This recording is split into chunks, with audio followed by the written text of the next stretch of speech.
नमस्कार विद्यार्थियों।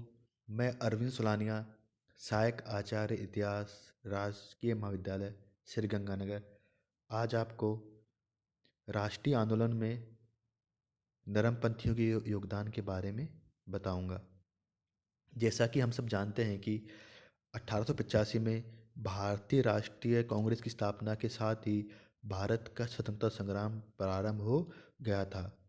1885 से लेकर 1905 तक के काल को भारतीय राष्ट्रीय आंदोलन के इतिहास में उदारवादी काल के नाम से जाना जाता है। प्रारंभ में आंदोलन की गति धीमी रही। इसका कारण यह था कि कांग्रेस का यह प्रारंभिक काल था। यह समय सुधारवादी तथा वैधानिक युग के नाम से भी जाना जाता है।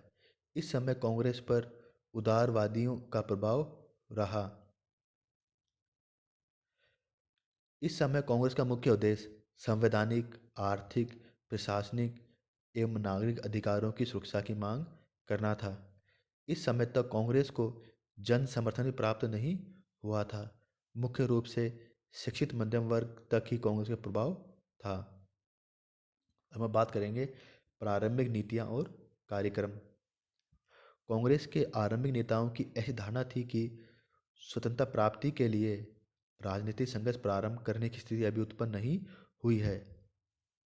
इसलिए राष्ट्रवाद की भावना विकसित करना, राजनीतिक प्रश्नों पर जनता की रुचि उत्पन्न करना और जनमत का संगठन करना अधिक आवश्यक था। कांग्रेस का दूसरा उद्देश्य सरकार के समक्ष सार्वजनिक मुद्दों से संबंधित मांगों को रखना और देश के बुद्धिजीवी देशवासियों, नेताओं, कार्यकर्ताओं के मध्य राष्ट्रीय एकता की भावना को जागृत करना था।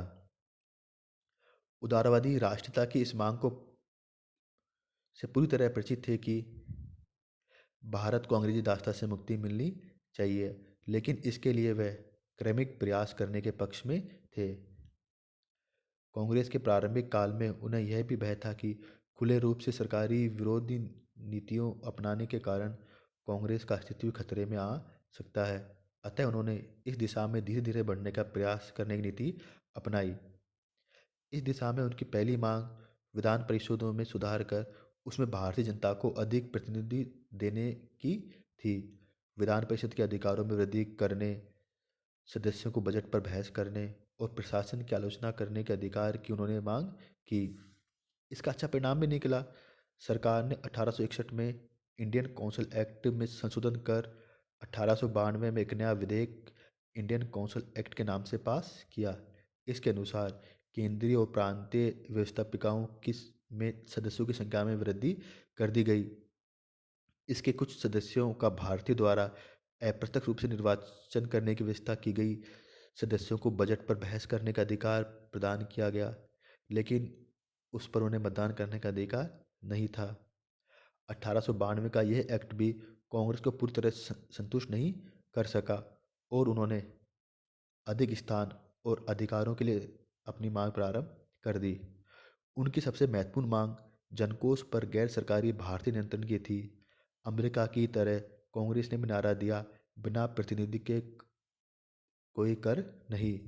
कांग्रेस अपनी इन मांगों के द्वारा उच्च एवं मध्यम वर्गों के हितों को सामने ला सकी। जन सामान्य स्त्रियों को अपने मतदान का अधिकार दिलाने की मांग उन्होंने अभी नहीं की। 20वीं शताब्दी के प्रारंभ में कांग्रेस ने एक महत्वपूर्ण मांग सरकार के समक्ष रखी, जिसने आंदोलन की गति को तेज कर दिया, और यह मांग थी ऑस्ट्रेलिया और कनाडा के समान ही भारत में भी ब्रिटिश साम्राज्य के अंतर्गत स्वशासन की मांग एवं वित्तीय और व्यवस्थापिका दोनों पर भारत का पूर्ण नियंत्रण। इसकी मांग 1904 में दादा भाई नौरोजी और 1905 में गोपाल कृष्ण गोखले ने की। इस मांग ने राष्ट्रीय आंदोलन को और अधिक तेज कर दिया। कांग्रेस ने प्रशासनिक व्यवस्था में सुधार लाने और प्रशासन में व्याप्त भ्रष्टाचार को समाप्त करने एवं दमनकारी नीतियों में परिवर्तन लाने की भी मांग की। राजनीतिक, आर्थिक एवं नैतिक आधारों पर उच्च प्रशासनिक पदों के भारतीयकरण की मांग प्रस्तुत की गई। इसके साथ साथ कम वेतन पाने वाले भारतीय कर्मचारियों के वेतन वृद्धि की मांग को भी सामने रखा गया। इसी प्रकार पुलिस के दमनकारी और अत्याचारपूर्ण व्यवहार की निंदा कर जनता के प्रति उनका रुख बदलने, न्यायपालिका और कार्यपालिका के अधिकारों को पृथक करने, जूरी के अधिकार में कमी लाने, शीघ्र न्याय दिलाने की व्यवस्था करने, भारतीयों को शस्त्र रखने का अधिकार देने की मांग को कांग्रेस ने सरकार के समक्ष रखा। सरकार से अनुरोध भी किया गया कि जन कल्याण संबंधी कार्यों की जिम्मेदारी अपने ऊपर ले। शिक्षा, तकनीकी एवं उच्च शिक्षा, चिकित्सा तथा स्वास्थ्य, उद्योग एवं कृषि के विकास के लिए समुचित प्रयास करने तथा विदेशों में बसे भारतीय मजदूरों की स्थिति में सुधार के लिए भी मांग कांग्रेस ने की, परंतु देशी मजदूरों की स्थिति में सुधार लाने का कोई आंदोलन नहीं किया। ऐसा संभवतः भारतीय पूंजीपतियों के हितों को देखते हुए किया गया था। प्रारंभिक युग में कांग्रेस का महत्वपूर्ण कार्य था नागरिक अधिकारों की सुरक्षा की मांग उठाना। भारत में बढ़ते राष्ट्रवादी आंदोलन के प्रभाव को रोकने तथा सरकारी नीतियों की आलोचना से परेशान होकर अंग्रेज सरकार इच्छा अनुसार भारतीयों के विचार, अभिव्यक्ति और संगठनात्मक कार्यों पर प्रतिबंध लगा देती थी। समाचार पत्रों पर सरकार नीतियों की आलोचना करने के लिए प्रतिबंध लगाए गए। बाल गंगाधर तिलक और कई अन्य नेताओं को मुंबई सरकार ने उनके द्वारा दिए गए भाषणों एवं लेखों के आधार पर गिरफ्तार भी किया। इन पर राजद्रोह का मुकदमा भी चलाकर इन्हें जेल भेजा गया। कुछ लोगों को बिना मुकदमा चला ही भारत से बाहर कर दिया गया। इन दमनकारी कार्रवाइयों से असंतोष अपनी पराकाष्ठा पर पहुंच चुका था। समूचे देश में आंदोलन हुए जिनमें कांग्रेस ने अहम भूमिका निभाई। बाध्य होकर सरकार ने विचार, अभिव्यक्ति और प्रेस पर अधिक पाबंदियां लगा दी और पुलिस के अधिकार बढ़ा दिए। इन नए कानूनों द्वारा राष्ट्रवादियों और असामाजिक तत्वों को एक ही दर्जे पर ला दिया। परिणाम स्वरूप नागरिक अधिकारों की सुरक्षा की मांग बढ़ती चली गई। अब राष्ट्रीय आंदोलन एक नए दौर शुरू हुआ जिसने उग्र राष्ट्रवाद को जन्म दिया। कांग्रेस इस समय कांग्रेस ने सरकार की आक्रमणकारी विदेश नीति की भी तीव्र आलोचना की। उदाहरण के लिए बर्मा के विलय, अफगानिस्तान पर आक्रमण और पश्चिमोत्तर सीमा प्रांत की कांग्रेस ने कटु आलोचना की, परंतु सरकार का इस आलोचना का कोई प्रभाव नहीं पड़ा। इस समय की एक अन्य काम जो कांग्रेस ने किया वो था साम्राज्यवाद का आर्थिक विवेचन। कुछ विद्वानों के अनुसार प्रारंभिक दौर के राष्ट्रवादियों का सबसे महत्वपूर्ण राजनीतिक काम था साम्राज्यवाद का आर्थिक विवेचन। उन्होंने उस समय के आर्थिक शोषण के तीन रूपों व्यापार, उद्योग और वित्त पर नजर रखी। वे अच्छी तरह समझ गए कि ब्रिटेन के आर्थिक साम्राज्यवाद के पीछे भारत की अर्थव्यवस्था को ब्रिटेनी साम्राज्य के अधीन रखना था। इन राष्ट्रवादियों ने भारत की गरीबी के लिए सरकारी नीतियों की आलोचना की। दादाभाई नौरोजी ने अपनी प्रसिद्ध पुस्तक poverty and un British rule in India में अंग्रेज साम्राज्यवाद के आर्थिक दुष्प्रभावों का वर्णन किया। धन निष्कासन के परिणामों की गंभीरता को समझकर राष्ट्रवादियों ने सरकारी आर्थिक नीतियों में बदलाव लाने की मांग की। संपदा के निष्कासन पर रोक लगाने, किसानों पर करों का बोझ कम करने, विदेशी पूंजी के भारत में आने पर रोक लगाने, भारतीय उद्योगों को विकसित करने की मांग सरकार के समक्ष रखी गई। कांग्रेस ने बागान मजदूरों की अवस्था में सुधार करने, नमक का समाप्त करने की मांग भी की।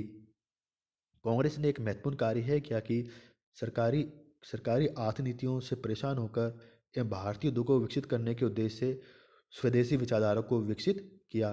खादी पहनने का प्रचलन चल निकला। 1896 में महाराष्ट्र में विदेशी कपड़ों की होलियां जलाई गई। कांग्रेस ने सेना और प्रशासन पर होने वाले अनावश्यक खर्चों में कमी लाने की भी मांग की। यद्यपि सरकार ने इन मांगों पर कोई ध्यान नहीं दिया, परंतु सरकारी आर्थिक नीतियों की आलोचना कर उन सबके सामने रखकर कांग्रेस ने राष्ट्रवाद की भावनाओं को विकसित करने में महत्वपूर्ण योगदान दिया। हम बात करेंगे कि कांग्रेस की कार्यप्रणाली क्या थी और उन्हें कितना जन समर्थन प्राप्त था।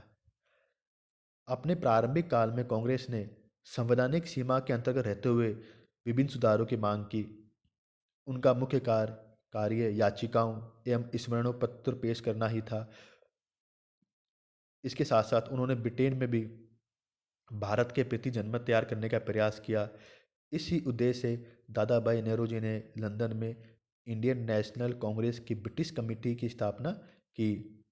भारत में कांग्रेस को प्रारंभ में जनसमर्थन प्राप्त नहीं हो सका। उच्च एवं मध्यम वर्ग वाले ही इस तक सीमित रहे। जन सामान्य अभी भी राष्ट्रत्व की भावना से दूर था। कांग्रेस को इस अवधि के दौरान अनेक कठिनाइयों का सामना भी करना पड़ा। इसका संगठन कमजोर था, धन की कमी थी और कांग्रेस विरोधी भारतीय सरकार इसे समाप्त करना चाहती थी। अंग्रेज अधिकारियों ने मुसलमान, पारसियों, हिंदू, जमींदार और धनी वर्ग के बड़े हिस्से को कांग्रेस से अलग करने का प्रयास भी किया। कांग्रेस सर सैयद अहमद खान ने तो कांग्रेस से मुसलमानों को अलग रखने की गरज में दो संघ की स्थापना की, मॉमडन एजुकेशनल कांग्रेस और यूनाइटेड पैट्रियार्क एसोसिएशन, लेकिन ये प्रयास सफल नहीं हो सका। धर्मपंथियों के विरुद्ध में असंतोष भी प्रारंभ हो गया। 1895 से 95 के बीच उदारवादियों ने जो नीति अपनाई उसने कांग्रेस के अंतर्गत एक असंतोष की भावना पैदा कर दी। सबसे पहले अरविंद घोष ने हिंदू प्रकाश पत्रिका से, जो बम्बई से प्रकाशित होती है, में एक लेख लिखकर कांग्रेस की आलोचना की। उन्होंने लिखा कि मैं तब कांग्रेस के बारे में कहता हूं कि इसके लक्ष्य गलत हैं और इसकी प्राप्ति करने के लिए जिस भावना से वह चलती है वह ईमानदारी और तहे दिल की भावना नहीं है। उसने जिन तरीकों को चुना है वे सही तरीके नहीं हैं। जिन नेताओं पर वह विश्वास करती है वे नेता बनने के योग्य ही नहीं है। संक्षेप में, हमें इस वक्त उन अंधों की तरह, जिनका नेतृत्व अगर अंधे न करें तो कान जरूर करेंगे, इस प्रकार नहीं करना चाहिए। इसी प्रकार बाल गंगाधर तिलक, दामोदर हरी चापेकर, रविन्द्रनाथ टैगोर, स्वामी विवेकानंद इत्यादि ने कांग्रेस की उदार नीतियों, संकुचित भावना की आलोचना की। परिणाम स्वरूप उदारवादी और अतिवादियों में संघर्ष प्रारंभ हो गया। तिलक, गोखले और रानाडे के अनुयायियों के बीच झड़प प्रारंभ हो गई। 1902 तक कांग्रेस में तिलक, अरविंद घोष, बिपिन चंद्र पाल और लाला लाजपत राय ने अच्छा स्थान प्राप्त कर लिया और उदारवादियों को पीछे छोड़ दिया। 1905 के बंगाल विभाजन ने कांग्रेस की दरार को और अधिक बढ़ा दिया। इसी कारण 1907 में सूरत अधिवेशन के समय कांग्रेस गरम दल और नरम दल नामक दो भागों में विभाजित हो गई। अब हम बात करेंगे कि 1885 से 1905 तक उदारवादियों के जो कार्य थे उनका क्या नुकसान और क्या फायदा भारतीय राष्ट्रीय आंदोलन में हुआ। 20वीं शताब्दी के आरंभिक वर्षों में उदारवादियों ने इस काल की उपलब्धियों की निंदा की। उग्रवादियों ने उदारवादियों की इस काल की निंदा की और इसको राजनीतिक भिक्षावृत्ति का नाम दिया। लाला लाजपत राय ने इसको अवसरवादी आंदोलन कहा। अधिक से अधिक इसे पाखंड और देशद्रोह को बढ़ाने वाला कहा गया। कुछ लोगों को देशभक्ति के नाम पर व्यापार करने का अवसर भी प्राप्त हो गया, ऐसा भी लोगों ने कहा। इन उदारवादी दल वालों के सबसे बड़ा दोषारोपण ब्रिटिश क्राउन के प्रति राजभक्ति थी। यूं तो उदारवादी लोग विश्वास करते थे कि भारत में राष्ट्रीयता के कुछ आवश्यक तत्व विद्यमान नहीं है, अतः वे निकट भविष्य में अंग्रेजी राज्य का कोई विकल्प नहीं सोच सके। वे विश्वास करते थे कि अंग्रेजों के चले जाने से भारतीय राष्ट्रीय हितों को हानि होगी। 1887 में विपिन चंद्र पाल ने लिखा कि मैं अंग्रेजों का राजभक्त हूँ, क्योंकि मेरे लिए अंग्रेज साम्राज्य के प्रति राजभक्ति वास्तव में अपने देश और उसके देशवासियों के प्रति राजभक्ति के समान है। मैं अंग्रेजों के प्रति राजभक्त हूँ क्योंकि मैं स्वशासन को प्यार करता हूँ। यदि हम दादा भाई नौरोजी, फिरोज शाह मेहता, गोपाल कृष्ण गोखले, सुरेंद्र बनर्जी जैसे लोगों से न्याय करें तो हमें यह स्वीकार करना पड़ेगा कि ये लोग समकालीन भारतीय समाज के सबसे अधिक प्रगतिवादी तत्व थे और सच्चे देशभक्त थे। वे भारतीय समाज को सुधार करने का प्रयत्न करते रहे। इन लोगों ने 1886 में एक लोक सेवा आयोग नियुक्त करवाया। 1892 में भारतीय परिषद अधिनियम पारित करवाया। दोनों से ही लोगों को निराशा हुई और मूलभूत संविधान में कोई परिवर्तन नहीं हुआ। उन्होंने जनपद सेवा के लिए इंग्लैंड और भारत में एक ही समय परीक्षा करने की मांग की। सरकार ने उनके अनुरोध पर भारतीय व्यय की समीक्षा करने के लिए वेलबाई आयोग की स्थापना भी की। इन लोगों ने कठिन परिश्रम किया। उनके कार्य करने के ढंग, प्रार्थना, याचिका और विरोध प्रदर्शन करना, सभी से राजनीतिक प्रौढ़ता आई और भारत में राष्ट्रवाद की भावना का विकास हुआ। संभवतः उदारवादी दल की सबसे महान सेवा उस समय हुई जब इन लोगों ने अंग्रेज साम्राज्य के भारत पर आर्थिक प्रभावों का मूल्यांकन किया और उन्होंने भारतीय निर्धनता के लिए ब्रिटिश सरकार की आर्थिक नीति की आलोचना की और ये बताया कि निर्धनता अंग्रेजी औपनिवेशिक शोषण के कारण हुई है।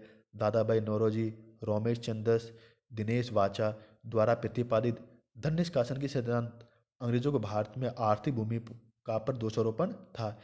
इस सिद्धांत का कालांतर में उग्रवादी दल के लोगों ने अंग्रेजों को बदनाम करने के लिए महत्वपूर्ण हथियार के रूप में प्रयोग किया।